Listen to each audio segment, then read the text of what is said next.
Turn it up.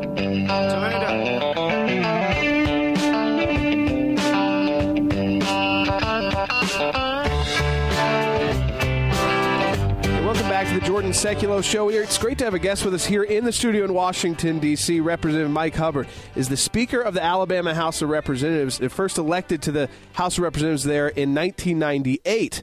But the Republican takeover in the state of Alabama, much more recent, and Representative Hubbard, now the Speaker of the House there, has written a new book about this called Storming the State House, the campaign that liberated Alabama from 136 years of Democratic rule. That's since Reconstruction.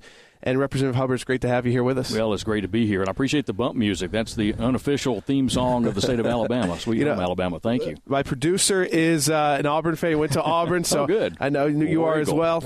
As a UGA fan, it's a little house divided we have at the Jordan Sekulow Show. So, but I know you're used to that one as well. Absolutely. Let me ask you about your background first, because deciding to jump into the political, Alabama's a tough political state. And Republicans are still, or at least were still new in the South. So you decided to do it in 1998.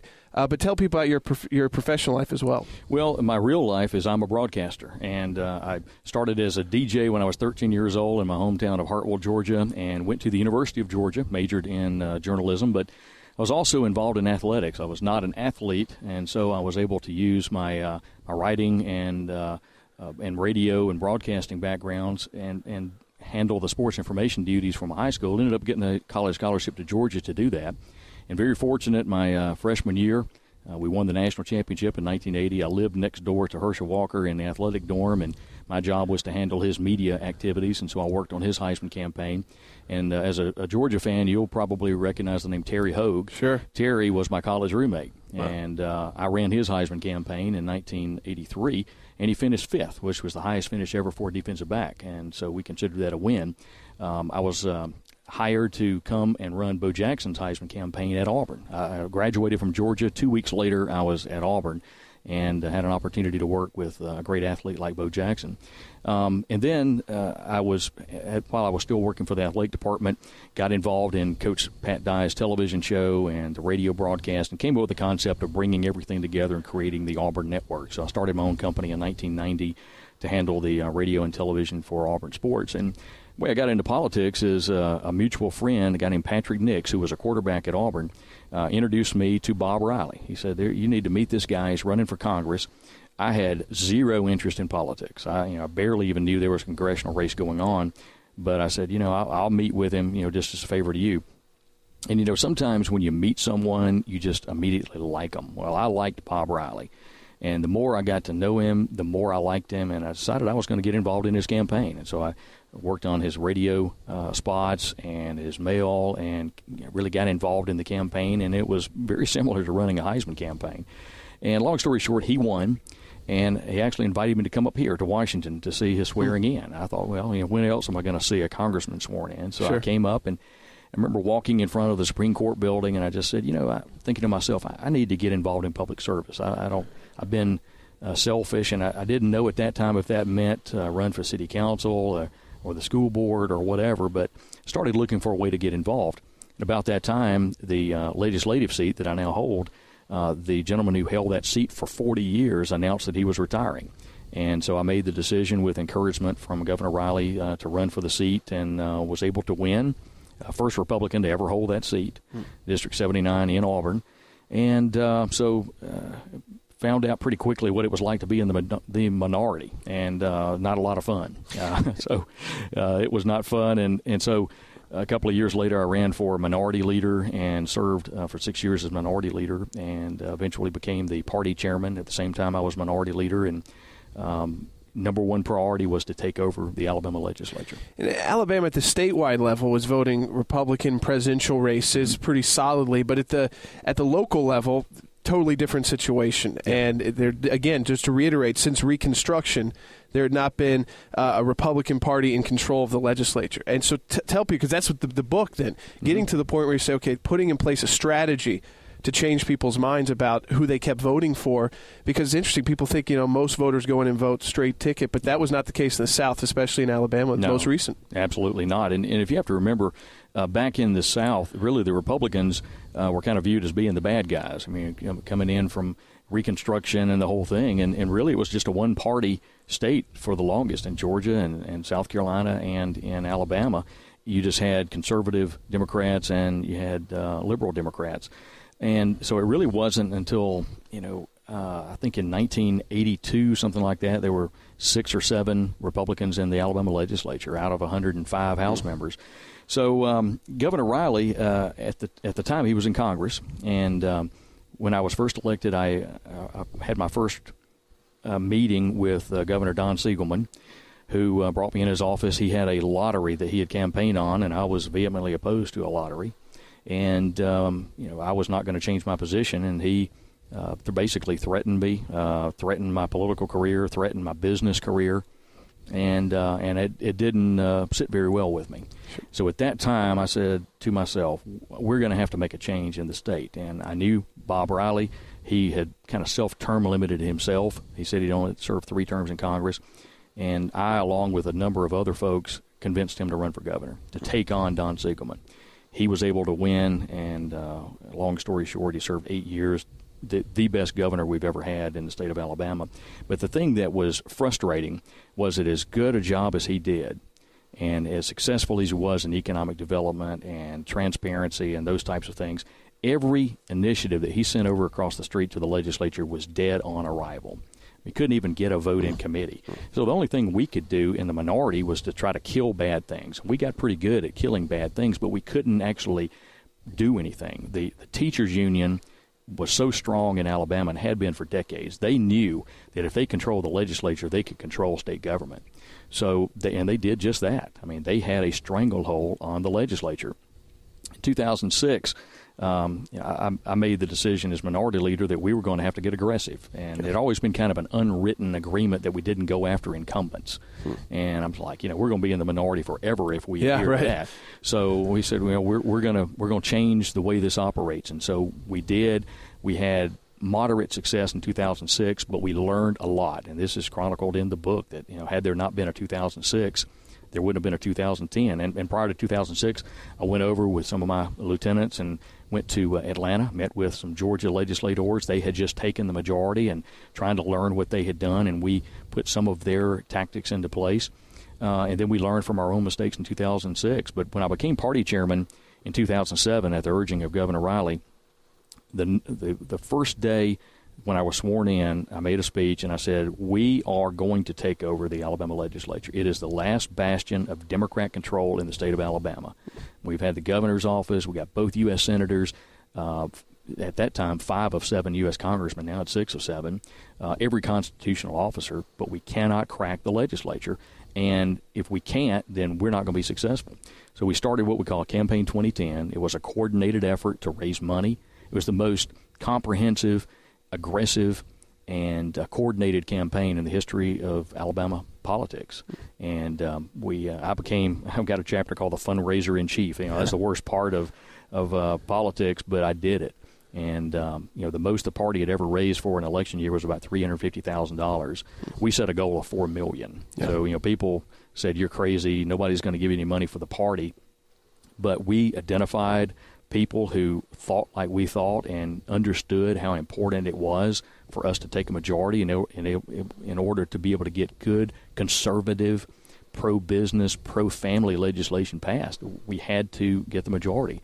So was able to get about 104 people to give us $40,000 over that time. I'm glad you pointed out, too, because you were chairman of the Republican Party in Alabama. At the same time this is all happening, you're putting it together. Right. And you're called the architect of this entire takeover. So, and the book is about that. The book is about how you put that together. Again, let me give the name out. It comes out very soon, June 5th, Storming the State House, the campaign that liberated Alabama from 136 years of Democratic rule. We're talking to Representative Mike Hubbard, the Speaker of the Alabama House of Representatives, in the studio with me today in Washington, D.C.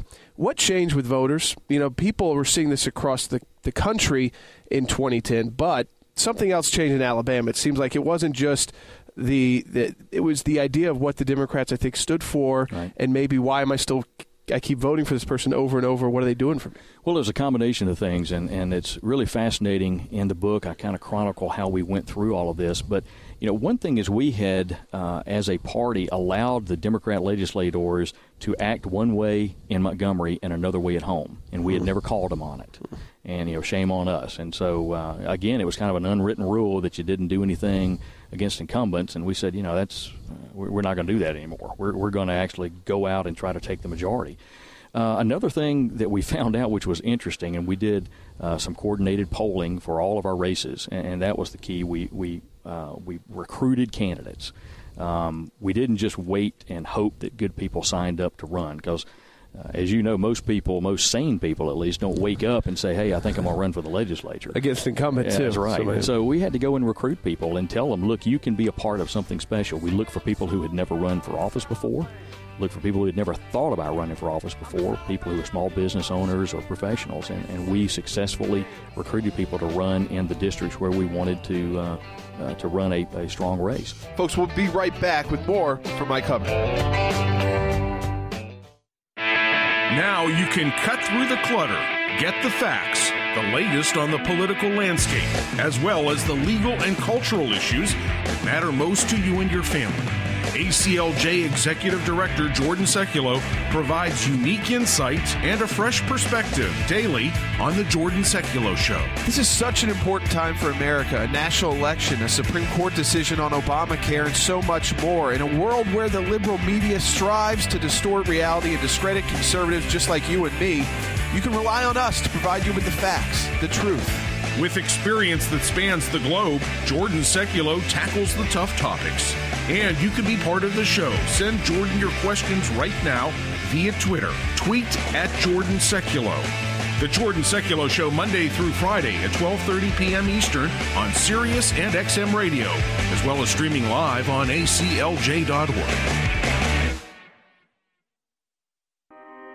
It is difficult to believe the United States is one of the few nations in the world that does not specifically prohibit abortions based on gender. What's worse, because there's no law prohibiting this barbaric act, the U.S. has become a destination of sorts for those who are seeking out this horrific procedure. There's legislation in Congress that would outlaw abortions based solely on the basis of the sex of the unborn child. No surprise, Planned Parenthood opposes this critical legislation and, of course, will do all that it can to ensure that the legislation fails. Stand with the ACLJ right now and work to protect life. The time to act now.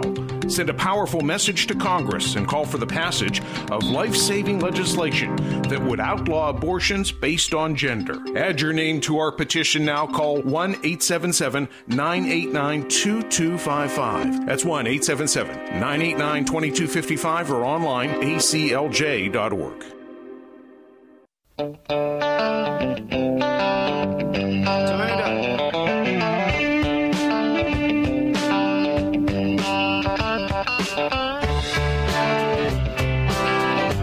Welcome back to the Jordan Sekulow Show. Back to more of our discussion with Alabama's Speaker of the House, Mike Hubbard.